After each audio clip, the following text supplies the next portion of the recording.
Kembali pada channel aku. Hari ni aku ada tetamu istimewa untuk Sembang Travel episod kedua. Nak tahu siapa dia? Jom kita saksikan. Mind the gap between the train and the platform. Okey, hari ni aku ada tetamu istimewa. Nama dia, perkenalkan diri sikit. Nama saya Muhammad Sobri, Okey. asal daripada Bandar Baru Bangi. Okey. Untuk pengetahuan semua, aku jumpa Sobri ni masa aku buat meet and greet pertama kali masa aku baru balik dari UK, dan kita orang bincang tentang itinerary nak pergi ke Balkan, betul tak? Betul. So aku dengan Sobri ni kita orang jadi kawan masa dalam group Backpacker Buddy Malaysia Facebook. So time tu aku buat meet and greet yang pertama kali. Lepas tu aku dah macam malas buat dah. Mungkin akan datang aku akan buat lagi untuk meet and greet, dan mungkin aku akan buka satu slot untuk siapa nak tahu itinerary ke negara mana. Tapi buat sekarang ni tengah pandemik COVID-19, so aku holdkan dululah meet and greet tu dulu. So aku nak Sobri cerita sikit pengalaman dia travel. Okay, sepanjang kau dah travel ni, kau berapa tahun kau dah travel dalam hidup kau? Bila membuatkan kau rasa nak travel, dan kau start dari bila? Aku start travel daripada tahun 2016. Oh. Waktu tu first kali ada family trip pergi ke Melbourne. Jadi melawat abang kat Melbourne. Okay. And then dalam masa sama, kakak dia ada buat family trip ke Europe. Jadi dia ajak saya. Oh, kiranya bila family trip ke Melbourne tu membuatkan kau nak explore lagi dunia luar kan? So kiranya lepas kau family travel tu kau macam nak gerak solo lah lepas tu kan pula kan? Lepas trip ke Europe tu dah tengok macam mana travel cara backpackers, baru terasa macam nak travel secara solo pula. Oh, so kiranya boleh tahu background keluarga kau macam mana? Memang keluarga kau minat travel ke apa? Actually family kita orang memang minat travel. Actually kalau kat Malaysia ni setiap negeri dah, kat Semenanjung ni memang dah pergi dah. Cuma Sabah Sarawak tak pergi lagi. Oh, sebab manakah Sabah Sarawak tu macam dekat lah. So kita hold dulu. Hold dulu. Aku sebenarnya sebelum aku masuk kerja syarikat aku ni, aku tak pernah lagi pergi Sabah Sarawak. Tapi sebabkan aku ada pernah outstation pergi Sabah, so itu bukan memang first time aku pergi Sabah. So kalau memang aku tak masuk company kerja ni, memang aku tak pernah langsung pergi Sabah. Sebab aku rasa macam Sabah Sarawak tu alah dekat je, so kita boleh hold dulu kan. Tapi bila kita hold tu, kita tengok kita tak pergi pun tempat tu, betul tak? Betul. Sebab kalau ikutkan pun planning tahun ni waktu raya puasa nak pergi, tapi sebab wabak COVID-19 cancel terus lah.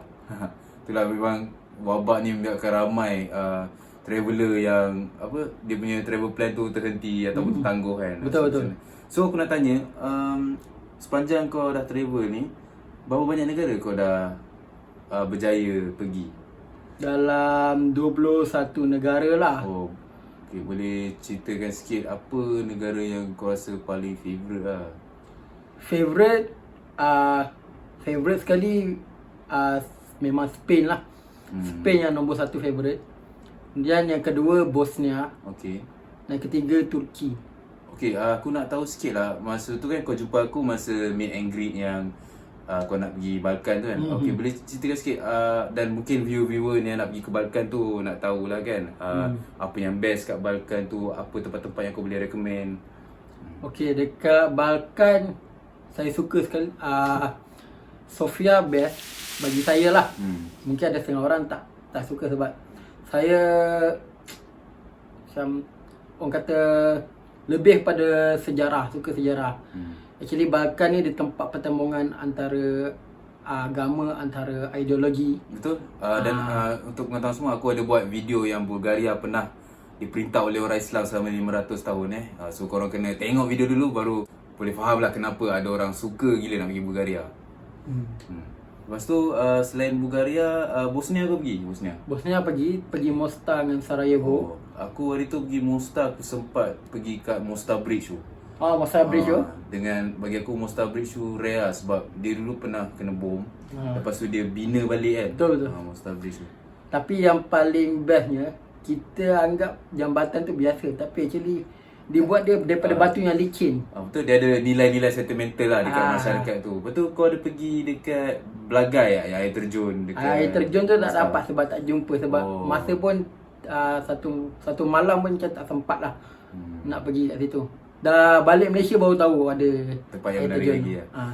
Okay, tadi aku dengar ada satu negara yang kau rasa yang favourite kau, Spain kan. So, boleh kau cerita sikit tak? Apa tempat-tempat yang menarik kat Spain dan apa yang kau rasa special kat Spain yang buatkan kau suka tu bukan negara favourite kau? Okay, Spain yang tempat paling best kali mostly orang akan suka pada Granada dengan Cordoba. Sebab tu peninggalan Islam. Kita boleh pergi Alhambra dekat Granada dengan Masjid Cordoba. Actually dia satu gereja sebenarnya. Dan kalau siapa yang tak pernah pergi, pergilah sebab kita boleh rasa macam mana masjid yang sebelum ni masjid dah ditukar jadi gereja. Perasaan dia memang sedih betul lah. Memang kata kalau pergi tu memang rasa sayu lah. Dan aku rasa masa aku sampai dekat Cordoba tu, aku tengok memang dari luar nampak arkitektur dia macam masjid. Tapi bila kita masuk dalam tu rupa-rupanya tu gereja. So betul. macam pengalaman aku rasa pun macam agak sebab lah. Sebab tu dulu masjid orang Islam kan. Lepas tu dia dah jadi gereja. Tapi mengikut bagi aku itu mungkin benda tu dah jadi sejarah kan, benda tu berlaku. So kita kena ambil pengajaran lah daripada peristiwa yang berlaku dekat Cordoba tu lah. Tapi bagi aku selain daripada Masjid Cordoba tu ada yang bagi aku tempat yang menarik kat Cordoba tu macam jambatan dia jambatan dengan Puente kincir Romano. air dekat sungai tu. Ya, tak ada kincir air. Kincir air dengan jambatan dia panggil Puente Romano. Jambatan tu jambatan daripada zaman Rom lagi yang memang di preserve. Bila zaman Andalusia dia reserve sampai sekarang ada lagi. Actually jambatan Roman ni actually yang setakat saya pernah jumpa dekat Cordoba dengan kat Skopje, kat Macedonia. Tapi sebenarnya banyak je. Banyak je Puente lagi. Romano ni dekat Europe. Satu lagi kat Sarajevo. Dekat Dekat Sarajevo ada satu jambatan nama dia Latin Bridge. Tapi ya. arkitektur dia sama macam Puente Romano. Dan dekat Latin Bridge tu lah tempat terjadinya peristiwa yang menggegarkan dunia. Itu tempat terjadinya pembunuhan yang mengakibatkan Perang Dunia Pertama. Okay, selain daripada Cordoba, kau rasa bandar Spain mana yang kau rasa favourite tu kau? Kalau akulah suka Toledo. Actually sebab kita boleh tengok daripada satu view, boleh tengok bandar Toledo tu dengan ada air sungai yang mengalir. Memang air sungai memang bersih, jernih. Dan sampai saya ada ambil video. Video tu bila tengok macam air macam tak mengalir, tapi sebenarnya air tu tengah mengalir sebenarnya. Air tak mengalir Air tu sebenarnya dia mengalir, tapi bila waktu dah rakam video tu dia tak mengalir. dia nampak macam tak mengalir, padahal sebenarnya tengah mengalir. Lepas tu kau ada pergi ni tak, yang apa, Sierra Nevada, gunung yang dekat Granada. Sierra Nevada ada. Ada. Bagi masa aku sampai kat Granada tu, aku ingat lagi sebab hari tu aku pun pernah pergi Spain lah. Aku pergi ke Cordoba dan Granada. Masa aku daripada Cordoba nak ke Granada tu, masuk je dekat bandar Granada tu, aku nampak Sierra Nevada, gunung yang ada salji tapi dekat tengah-tengah bandar yang tengah panas terik tu. Tu memang bagi aku view yang paling lawa, Sierra Nevada. Okay, sepanjang masa kau travel, mungkin adalah pengalaman-pengalaman, tak semua pengalaman indah kan. Okay, boleh cerita sikit tak pengalaman pahit masa kau travel, lagi-lagi dekat Spain tu? Pengalaman pahit yang first kali actually sebab Spain ni adalah negara pertama yang aku buat solo. Okay.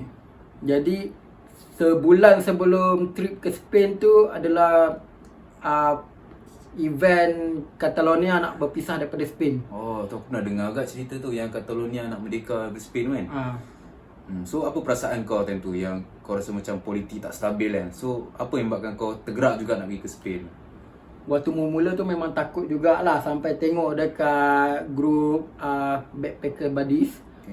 Ada yang siap nak cancel trip ke Spain. Okay. Tapi kita tanya jugalah siapa-siapa yang ada dekat sana macam mana situasi. Tapi dapat jawapan dia kata situasi terkawal apa semua.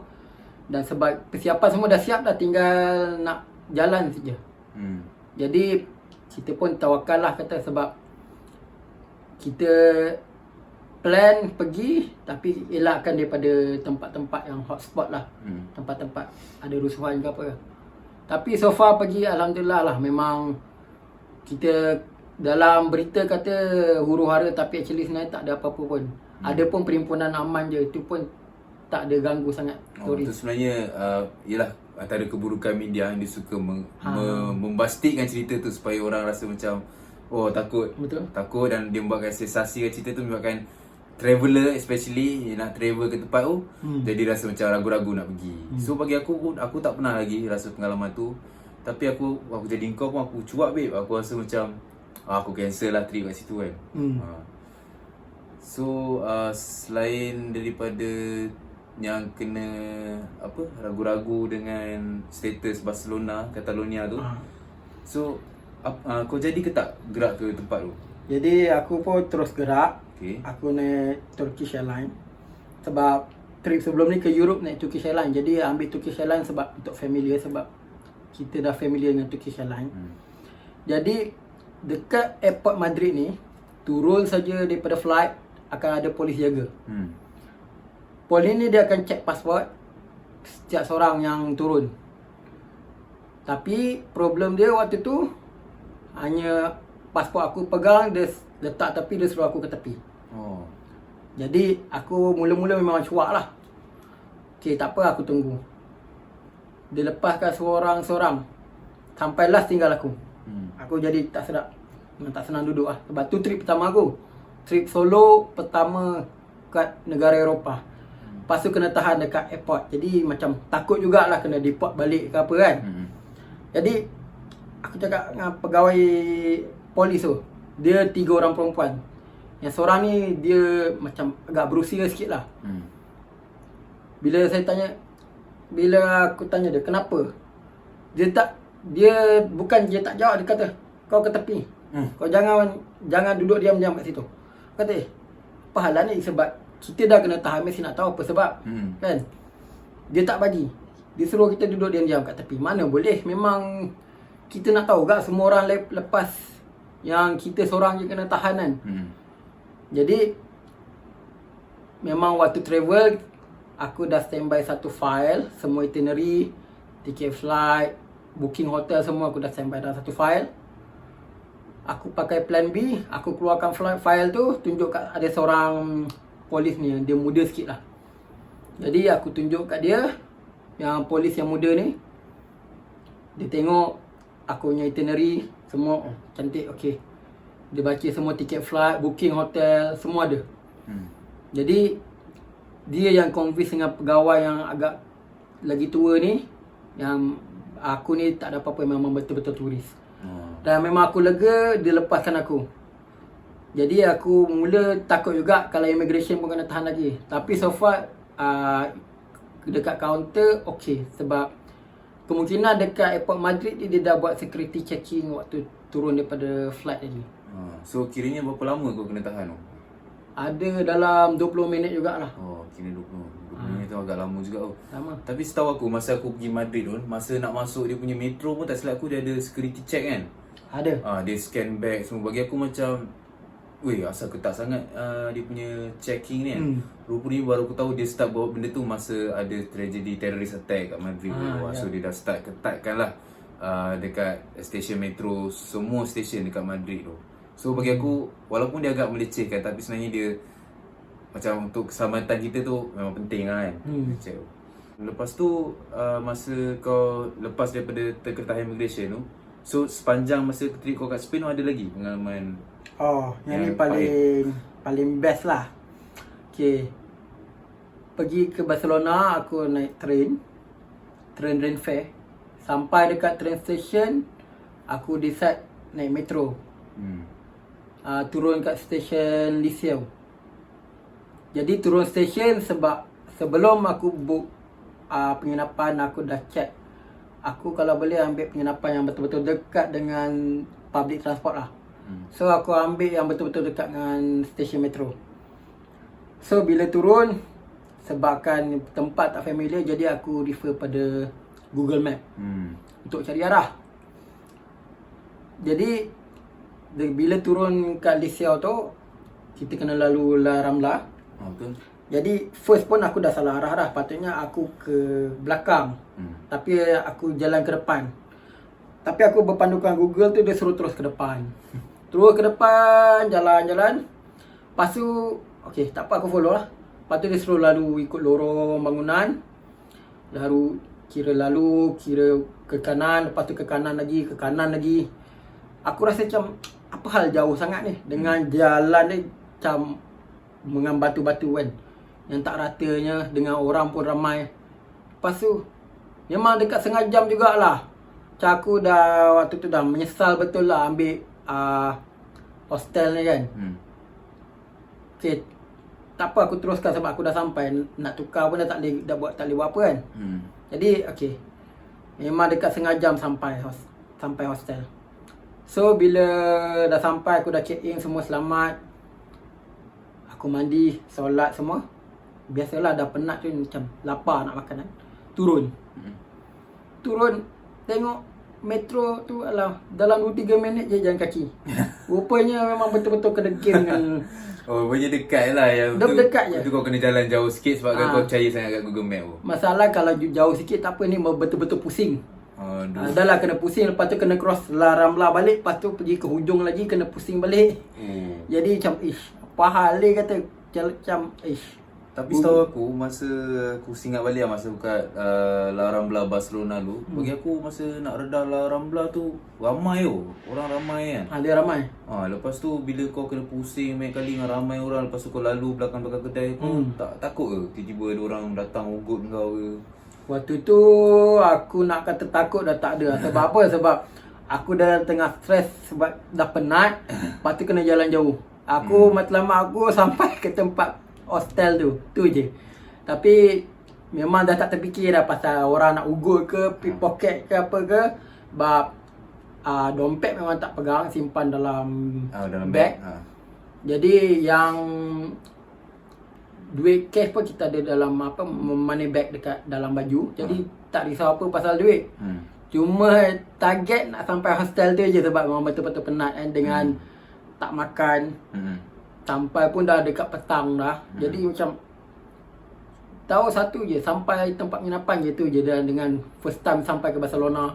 Tapi kira beruntung lah sebab masa kau dekat La Rambla tu tak ada apa-apa berlaku dekat kau, tak ada kena pickpocket ke apa. Sebab kebanyakan member aku yang pergi ke Barcelona kan, semua ada pengalaman kena pickpocket tu. Bagi aku Barcelona tu adalah tempat yang common lah orang kena pickpocket. Dan lagi kalau dekat metro tu, tu memang kena jaga-jaga tu. Kiranya kau untung kau dah pusing banyak kali tu.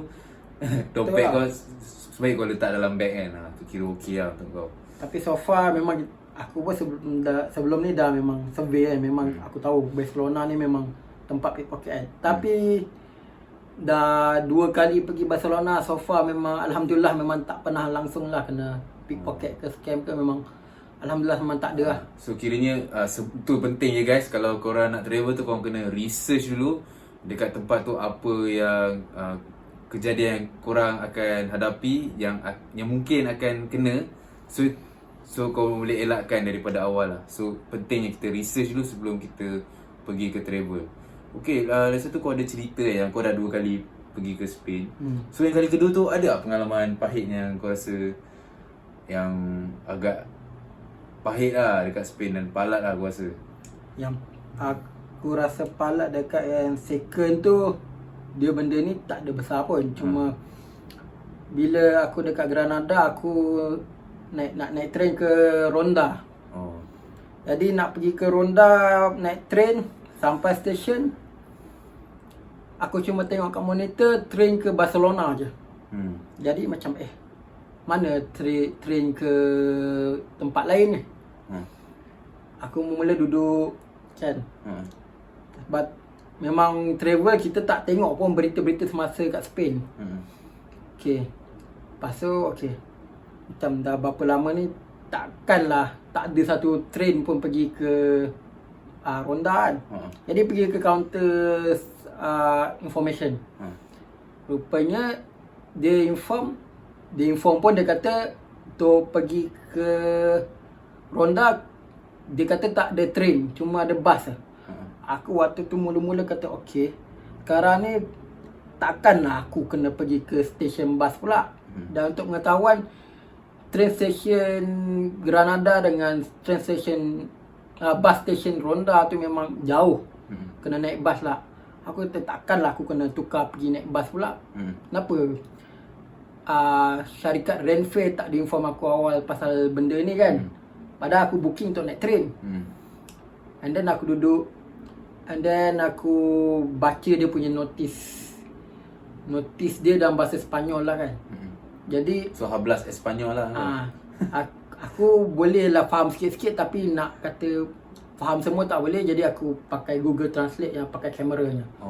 Tengok rupanya ada mogok dekat dekat Spain tu, pekerja-pekerja Renfe dia buat mogok, tak nak bekerja. Jadi perkhidmatan train memang terganggu habis. Dan ada satu lagi train ke daerah wilayah Malaga, maksud dia bandar macam Ronda, Malaga, memang dia sangkut sebab kena ribut dan dia punya train station dia memang banjir. So kiranya perjalanan kau nak ke Malaga tu tak jadi sebab banjir lah? Perjalanan ke Malaga jadi, tapi mula aku ingat kena naik bas, beli tiket sendiri ke. Rupanya Renfe tu dia provide bus untuk naik. Tapi waktu tu memang kita kelang kabut lah, sebab kita tak tahu apa jadi. Lepas tu tiba-tiba kata kena naik bus kan.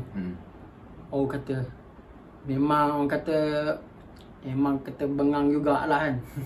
Padahal benda tu dia punya internal kan. Tapi okey lah, tak apalah, kita accept. Nasib baik sebab Renfe ni bagus dia provide alternatif kan, daripada instead cancel terus kan. Kata so far yang trip kedua aku sangkut sebab ribut kat area Malaga lah. So apa kau perasaan kau macam mana bila tersangkut dekat bencana alam kan, dekat negara orang? Kau rasa apa perasaan kau macam tu? Takut, yelah kan, mesti takut rasa macam ada benda berlaku, takut plan tak jadi semua kan? Benda tu memang normal lah, sebab kita expect kita punya journey dia, kita dah setting okay, daripada mana ke mana. Bila ada bencana alam tu macam macam mana trip next. Kalau kata yang ni cancel, macam mana nak continue kan. Okay, kita boleh nak standby orang kata alternatif, tapi dalam masa yang singkat nak standby alternatif tu bukan senang. Jadi memang waktu tu memang kusut gak lah dalam keadaan travel seorang. Dengan orang kata nak communicate dengan internet pun tak ada sangat. Jadi macam kusut gak lah. Tapi alhamdulillah lah, bila dekat Spain ni bagus dia ada provide alternatif untuk kita lah.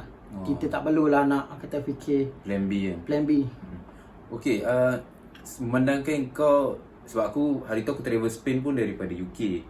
So mungkin aku rasa macam aku punya planning travel aku mungkin lain lah daripada viewer yang kebanyakannya rakyat Malaysia yang nak travel ke Spain daripada Malaysia.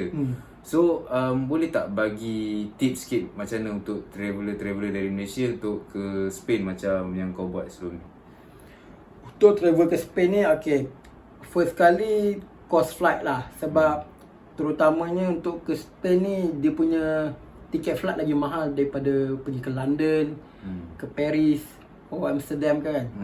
Tapi kalau nasib baik kita boleh dapat tiket flight yang bawah 2,000. Okay. Jadi yang pertama sekali kena tahu, dekat airport Madrid kena standby, sebab bila turun board daripada tiket flight, dia memang akan ada security check. Polis yang akan check pasport kita. Kalau siapa yang betul-betul first time, make sure provide segala dokumen, itinerary, tiket flight,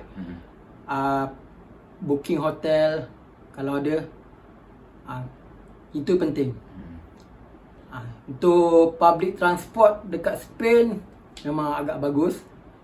Macam bandar-bandar besar macam Madrid, Barcelona, kita boleh naik metro je, tak ada masalah. And untuk antara bandar sama ada naik train Renfe, Okay. dan bas ada 2 company yang pernah pakai, Avanza dengan Alsa. Tapi kena tengok dekat website dia ke mana bandar dia pergi. Tapi ingat je guys, kalau nak tengok website tu, website dia kebanyakan dalam bahasa Sepanyol. So kena translate lah sikit masa proses nak booking tu kan. Booking. Tapi setakat ni Spain ni dia English friendly, jadi boleh je kalau kita buka yang dalam bahasa Inggerisnya, tapi dia tak sama lah dia punya translation dalam bahasa Sepanyol. So far dekat Spain ni tak payah risau pasal bahasa sangat. Sebab dekat Spain dia majoriti turis dia adalah daripada United Kingdom. Jadi mana-mana pun kita berbekalkan bahasa Inggeris pun okey. Cuma better dia tahu asas bahasa Sepanyol, sebab tak ada siapa pun tahu yang kita akan berdepan dengan orang yang tak tahu bahasa Inggeris. Tu bagi aku, sebab masa aku pergi Spain, sebab aku buat trip daripada Spain masuk ke Portugal lah. Dan aku daripada pendapat aku sendiri lah. Bagi aku orang-orang Spanish ni dia lagi susah sikit nak cakap bahasa Inggeris berbanding dengan orang Portugal. Kalau kita pergi Portugal, orang dia nak cakap bahasa Inggeris tu macam senang lah, dia nak reply. Tak ada macam dalam banyak orang kita jumpa tu kebanyakan ni tak cakap English lah. So macam bagi aku susah agak lah kalau kau tak tahu basic Espanyol lah, bahasa Espanyol kan. So kalau boleh kita kena prepare lah yang basic sikit kan. Betul, kena prepare basic lah. Okay, last boleh bagi tips sikit dekat viewer yang nak jadi backpacker? Dari segi macam mana? Dari segi macam bagi nasihat ke? Okay, untuk backpacker, kalau boleh bila trip tu, yelah ada setengah backpackers dia suka jenis terjar, tak ada masalah pun. Tapi bagi aku lah, better yang ada well plan punya lah. At least kita dah tahu ke mana nak pergi. Sebab so far kita pun tak tahu kalau kita nak kena tahan dengan immigration ke apa ke. Jadi sekarang pun kalau ikutkan pun kebanyakan airport pun security pun dia makin ketat compare dengan sebelum-sebelum ni. Even aku pun travel dekat Spain, dekat Morocco kena tahan. Dekat Istanbul walaupun pergi kali kedua kena tahan. Lepas tu dekat Balkan cross border memang yang tu pun sama juga. Dekat Balkan selalunya bagi dia naik bas cuma bagi pasport je kan. Tapi time aku kena panggil dengan polis tropi counter. Walaupun dia just tanya apa nama akhir, tapi kena well prepared lah, sebab kita tak tahu kan dekat immigration macam mana, apa yang nak berlaku. Kalau tiba dia tanya kita punya plan, nak jawab apa kan. So better penting kena letakkan semua dokumen macam pasport, booking flight, itinerary semua dalam satu file. Dan kalau ada apa-apa terjadi, kena tahan ke apa, bolehlah tunjuk terus dekat immigration kan. Betul. Okay, saya rasa itu saja untuk sesi Sembang Travel untuk kali ini. So sekiranya anda ada apa-apa soalan, boleh ke IG. Nanti saya akan letakkan IG Sobri bawah. Memang kalau korang nak travel ke Spain dari Malaysia, inilah sifu dia. Okay, so kita jumpa lagi dalam episod yang akan datang dalam sesi Sembang Travel, tetamu yang baru, episod yang baru. So itu saja daripada saya. Assalamualaikum. Ciao ciao.